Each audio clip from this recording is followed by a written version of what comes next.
પ્રધાનમંત્રી આવતીકાલે અયોધ્યાની મુલાકાતે અયોધ્યામાં રામ મંદિર નિર્માણ કામ પૂર્ણ થવાના પ્રતિકરૂપે મંદિર શિખર પર લહેરાવશે ધર્મધજા. પ્રશાસન દ્વારા કાર્યક્રમની તૈયારીઓ કરાઈ પૂર્ણ.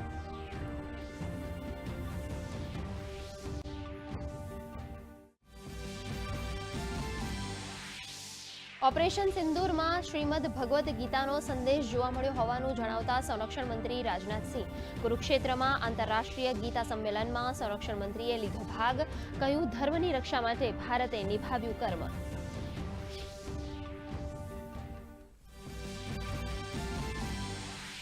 કેન્દ્રીય જળશક્તિ મંત્રી સી.આર. પાટીલ અને મુખ્યમંત્રી ભૂપેન્દ્ર પટેલ આવતીકાલે નવસારીને વિકાસ કાર્યોની આપશે ભેટ. ₹28 કરોડના ખર્ચે તૈયાર નવનિર્મિત અદ્યતન બસ સ્પોટનું કરશે લોકાર્પણ.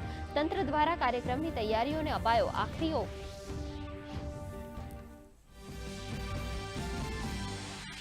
અમદાવાદમાં ગેરકાયદેસર બાંધકામ સામે પ્રશાસનની કાર્યવાહી. ચંડોળા બાદ ઈસનપુર તળાવમાં મેગા ડિમોલિશન.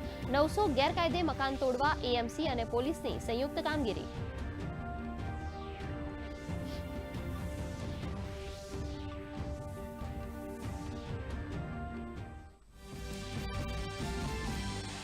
ગુજરાત પોલીસની સ્પેશિયલ ડ્રાઈવ.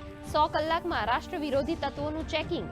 31,834 આરોપીઓનું વેરિફિકેશન પૂર્ણ. રાજ્યના પોલીસ વડા વિકાસ સહાયે આપી માહિતી.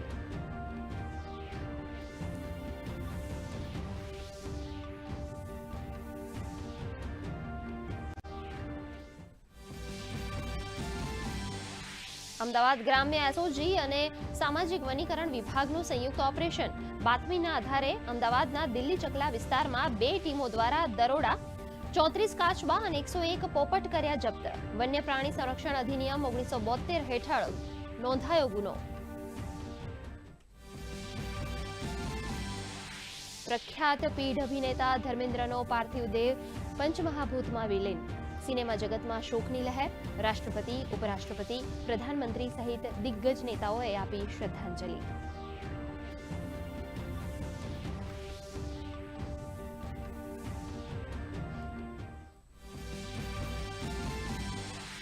ડેફ ઓલિમ્પિકમાં ભારતનું શાનદાર પ્રદર્શન.